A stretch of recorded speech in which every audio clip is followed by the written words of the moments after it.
And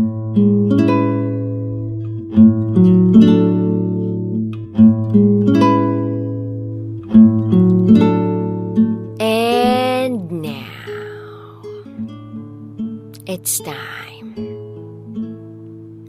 for DJ Rocky's Secret Files.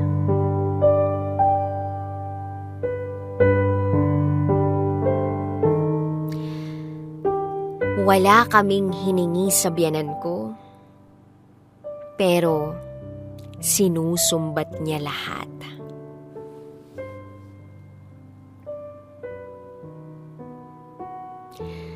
Hi DJ Rocky. Itago mo ko sa pangalang Sassy. At ito ang aking secret file. Meron akong kinakasama. Hindi pa kami kasal. Mahigit 2 taon na kaming nagsasama. Meron kaming isang anak na lalaki at mag-iisang taon pa lang siya. Nag-resign ang asawa ko sa dati niyang trabaho. Lumipat dito sa amin dahil naho-homesick siya. Ngayon ay driver na siya.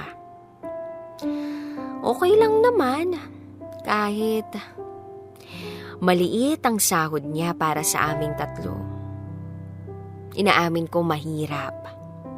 Pero kakayanin namin to.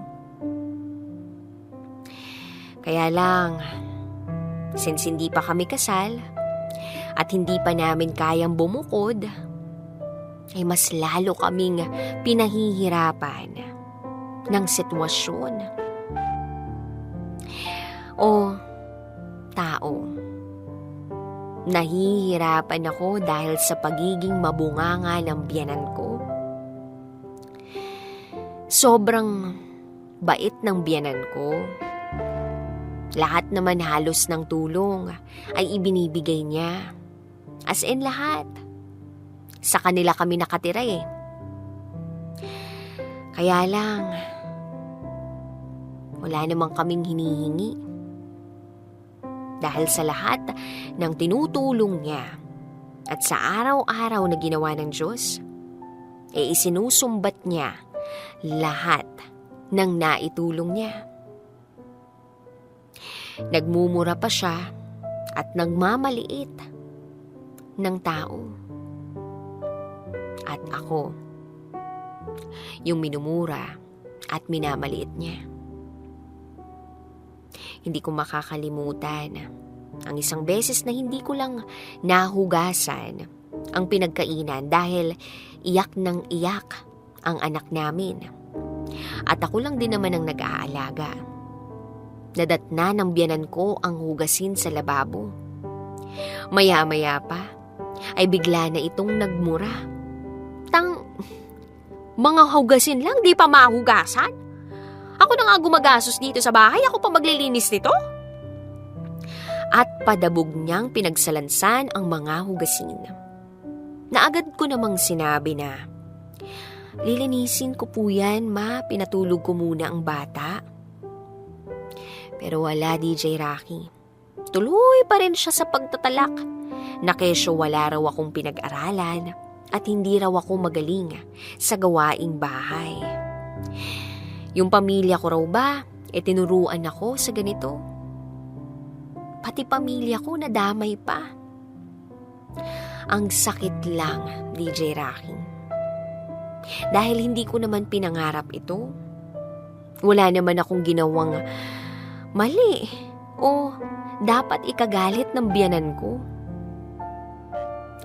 And in the very first place, wala rin naman akong hinihingi. Oo, hindi pa namin kayang bumukod. At hindi pa namin kayang suklian lahat ng tulong na ibinigay ng biyanan ko. Pero hindi ba dapat lahat ng bigay ay kusang loob at hindi naman hinihingan ng kapalit?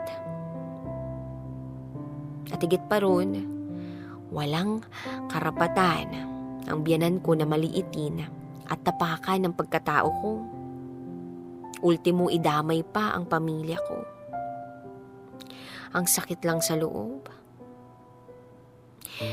Hindi nga ako yung humahawak ng pera sa amin ng asawa ko. At hindi rin naman ako sumasagot ng pabalang sa biyenan ko. Dahil alam kong mali yung ganun. At mataas ang paggalang ko sa kanya. Gaya ng paggalang ko sa sarili kong mga magulang. Hi DJ Rocky. Sana mapayuhan niyo ako. Ano bang gagawin ko? Muli, ako si Sassy. At ito ang aking secret vow.